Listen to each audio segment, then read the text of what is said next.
LBW ले सकते हैं भाई। दोस्तों, एक बार फिर ऋषभ पंत की स्टंप माइक रिकॉर्डिंग वायरल हो रही है, जिसमें ऋषभ पंत ने बांग्लादेशी खिलाड़ियों की छोटी हाइट का मजाक उड़ाते हुए कुछ ऐसा कह दिया कि वह सुनकर तो विराट कोहली से लेकर रोहित शर्मा भी अपना पेट पकड़कर हंसने को मजबूर हो गए थे।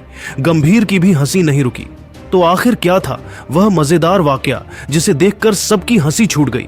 उसका पूरा वीडियो तो हम आपको दिखाएंगे, लेकिन उससे पहले यदि आप भी ऋषभ पंत और महेंद्र सिंह धोनी के फैन हैं तो हमारे इस वीडियो को दिल से एक लाइक और चैनल को सब्सक्राइब करना बिल्कुल ना भूले। दोस्तों, पहले टेस्ट मैच में टीम इंडिया की जीत के हीरो ऋषभ पंत कानपुर के मैदान पर दूसरे टेस्ट मैच में भी छाए रहे।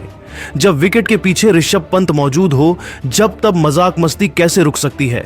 वह बीच बीच में कुछ ना कुछ जरूर बोल रहे थे और ऐसी हरकतें कर रहे थे जिसके बाद अंपायर से लेकर सबकी हंसी निकल जाती थी। इसी दरमियान उन्होंने बांग्लादेशी खिलाड़ियों का ही मजाक उड़ाते हुए कुछ ऐसा सवाल अंपायर से पूछ लिया है जो शायद बांग्लादेशी फैंस को बिल्कुल भी पसंद नहीं आएगा।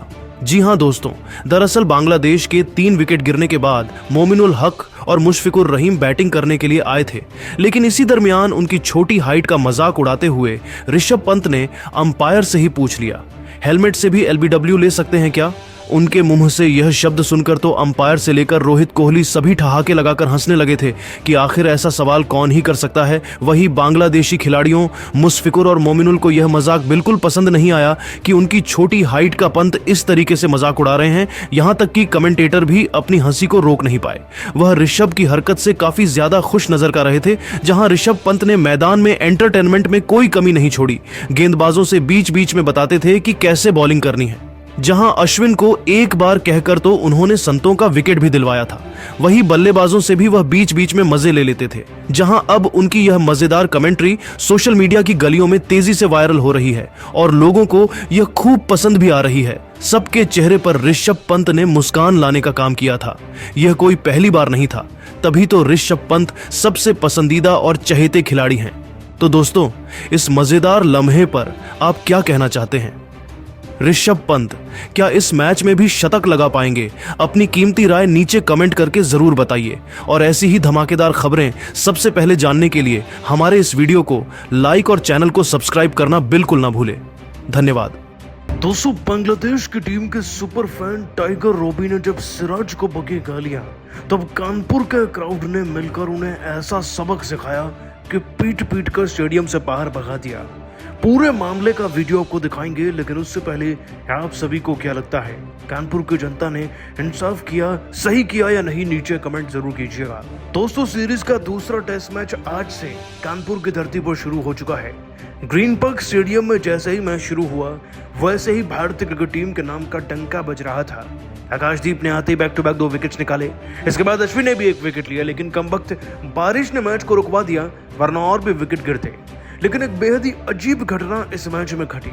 दरअसल दोस्तों, 26वें ओवर के दौरान सिराज बाउंड्री पर फील्डिंग कर रहे थे और उसी वक्त बांग्लादेश की टीम के सुपर फैन, जिन्हें टाइगर रॉबी के नाम से जाना जाता है, वो भी वहां बैठकर बांग्लादेश का झंडा लहरा रहे थे।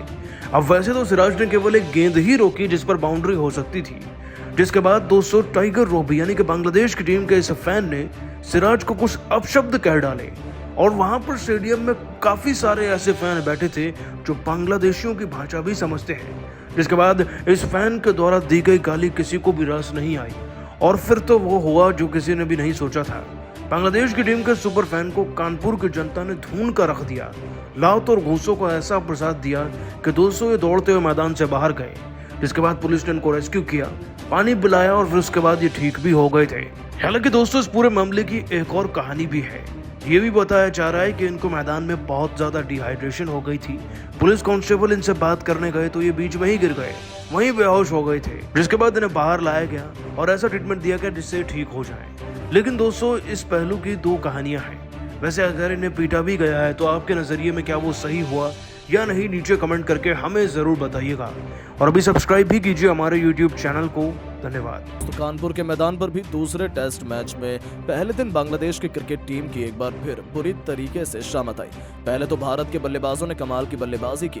रोहित और कोहली ने बांग्लादेश के गेंदबाजों के परखच्चे उड़ा दिए। सर जडेजा का बल्ला भी दोबारा से गरजता नजर आया तो जसप्रीत बुमराह ने अपनी आग उगलती हुई गेंदबाजी से एक साथ 5 विकेट चटकाकर ऐसा तांडव मचाया कि पहले दिन ही बांग्लादेश की हार की दास्तान लिख डाली। तो ऐसे में आज हम आपको इस वीडियो में बताएंगे भारत और बांग्लादेश के बीच खेले गए कांटे के दूसरे टेस्ट के पहले दिन का पूरा रोमांचक हाइलाइट्स। तो ऐसे में आप इस वीडियो को अंत तक जरूर देखिएगा, लेकिन इससे पहले अगर आप भी रोहित शर्मा और कोहली के बहुत बड़े फैन हैं तो आप इस वीडियो को एक लाइक जरूर कर लीजिए। दोस्तों, बांग्लादेश क्रिकेट टीम ने भारत से उलझकर सबसे बड़ी गलती की है। ये तो उन्हें समझ आ चुका है कि जब चेपाक मैदान पर 280 रनों से उन्हें मुंह की खानी पड़ी तो उसके बाद जब कानपुर की बारी आई तो वो वापसी करना चाहते थे, लेकिन एक बार फिर मैदान बदल गया, समय बदल गया, लेकिन नहीं बदली तो बांग्लादेश की फूटी किस्मत। बता दें कि इस मैच में भारत के कप्तान रोहित शर्मा ने टॉस जीतकर पहले बल्लेबाजी करने का फैसला किया और मेहमान टीम बांग्लादेश को पहले गेंदबाजी करने के लिए आमंत्रित किया, जिसके बाद में टीम इंडिया अपनी पहली पारी में बल्लेबाजी करने के लिए मैदान पर उतरी। भारतीय टीम के लिए पारी की शुरुआत करने के लिए कप्तान रोहित शर्मा के साथ में यशस्वी जायसवाल मैदान पर उतरे। इन दोनों पर अपनी टीम को एक बेहतरीन और सधी हुई शुरुआत दिलाने की अहम जिम्मेदारी थी। जहां जायसवाल और रोहित ने शुरू में संभलकर बल्लेबाजी की और धीरे धीरे अपनी टीम की पारी को आगे बढ़ाया। वहीं इन दोनों ने बांग्लादेश के गेंदबाजों को सम्मान दिया और सदी हुई बल्लेबाजी की। शुरू के 10 ओवर तक बांग्लादेश के गेंदबाजों को काफी मदद मिल रही थी, जिसकी वजह से रोहित शर्मा और गिल को काफी परेशानी भी हो रही थी। पहले 10 ओवर में इन दोनों ने तो टीम के लिए 39 रन जोड़े, लेकिन उसके बाद 13वें ओवर में जायसवाल बड़ा शॉट खेलने के चक्कर में अपना विकेट गंवा बैठे और इसी के साथ भारत को पहला झटका लग गया, जहां जायसवाल ने भारत के लिए 29 रन बनाए। जायसवाल के आउट होने के बाद भारत के लिए शुभमन गिल बल्लेबाजी करने के लिए आए, जिसके बाद गिल और रोहित शर्मा ने मिलकर सबसे पहले तो टीम इंडिया को 50 रन के पार पहुंचाया, जिसके बाद रोहित ने अपना अंदाज बदला और कुछ अटैकिंग शॉट खेले। वहीं गिल शुरू में अपना समय ले रहे थे और रोहित का साथ दे रहे थे। इन दोनों के बीच काफी अच्छा तालमेल भी नजर आ रहा था, लेकिन 23वें ओवर में शुभमन गिल को हसन महमूद ने क्लीन बोल्ड कर भारत को दूसरा बड़ा झटका दे दिया, जहां गिल ने भारतीय टीम के लिए कुछ ज्यादा योगदान नहीं दिया और वो सिर्फ 14 रन बनाकर पवेलियन लौट गए। और उसके बाद में बल्लेबाजी करने उतरे विराट कोहली, जिसके बाद कोहली ने रोहित ने जैसे जैसे पारी को संभाला और आगे बढ़ाया, लेकिन उसके बाद पहला सेशन एंड हो गया। जहां पहला सत्र समाप्त होने तक टीम इंडिया का स्कोर 79 रन 2 विकेट के नुकसान पर था। भारत के लगातार विकेट गिर रहे थे, लेकिन रोहित डटे हुए थे, जिसके बाद दूसरे सेशन का खेल शुरू हुआ। भारत के लिए एक बार फिर कप्तान रोहित शर्मा के साथ में विराट कोहली बल्लेबाजी करने के लिए आए। दूसरे सेशन की शुरुआत में एक बार फिर से इन दोनों ने काफी संभलकर बल्लेबाजी की शुरुआत की, क्योंकि शुरू में बांग्लादेश के गेंदबाजों को मदद मिल रही थी, लेकिन कुछ ओवर निकलने के बाद में रोहित ने अपने गियर बदले और बड़े शॉट खेलने शुरू कर दिए। रोहित शर्मा काफी अच्छी लय में नजर आ रहे थे, वहीं कोहली भी रोहित शर्मा का अच्छा साथ देते हुए नजर आ रहे थे, जिसके बाद 32वें ओवर में इन दोनों ने अर्धशतकीय साझेदारी पूरी कर ली और साथ में भारत को भी 100 रन के पार पहुंचा दिया, जिसके बाद रोहित शर्मा ने भी अपनी हाफ सेंचुरी पूरी कर ली। अब रोहित और कोहली ने भारत की पारी को संभाल लिया। हालांकि बांग्लादेश के गेंदबाज भी विकेट लेने की भरपूर कोशिश कर रहे थे, लेकिन अब इन दोनों के बीच काफी अच्छा तालमेल नजर आ रहा था।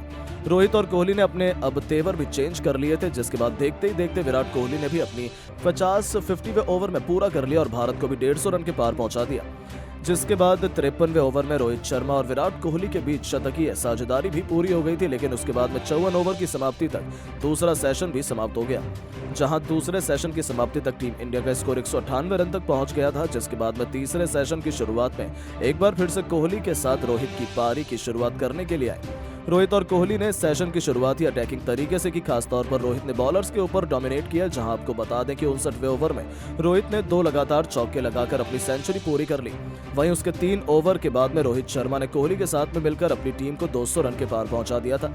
दोनों ही बल्लेबाज के बीच की ये साझेदारी अब श्रीलंका के लिए काफी खतरनाक होती नजर आ रही थी, क्योंकि ये दोनों तेजी से भारत के स्कोर को आगे बढ़ा रहे थे। लेकिन उसके बाद में सेट बल्लेबाज कप्तान रोहित शर्मा को शाकिब अल हसन ने आउट कर दिया और भारत को सबसे बड़ा झटका दिया, जहां रोहित शर्मा ने भारत के लिए 113 रनों की कप्तानी पारी खेली। रोहित शर्मा ने इस पारी के दौरान 12 चौके और 4 तूफानी छक्के भी लगाए और उसके बाद में बल्लेबाजी करने के लिए आए सर रविंद्र जडेजा, जिसके बाद जडेजा और कोहली ने मिलकर भारत की पारी को आगे बढ़ाने का काम किया।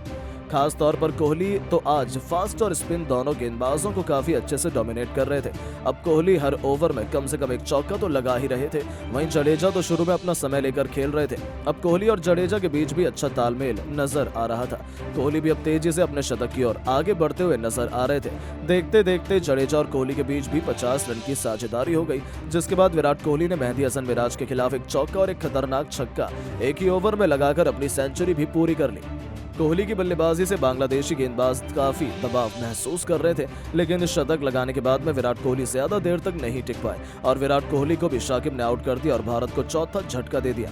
जहां आपको बता दें कि विराट कोहली ने भारत के लिए 109 रन की पारी खेली। बता दें कि कोहली ने इस पारी के दौरान 2 लगाए, वहीं कोहली के बल्ले से 14 चौके भी निकले। कोहली के आउट होने के बाद में जडेजा का साथ देने के लिए ऋषभ पंत मैदान पर उतरे। अब गेंद भी स्पिन होने लगी थी,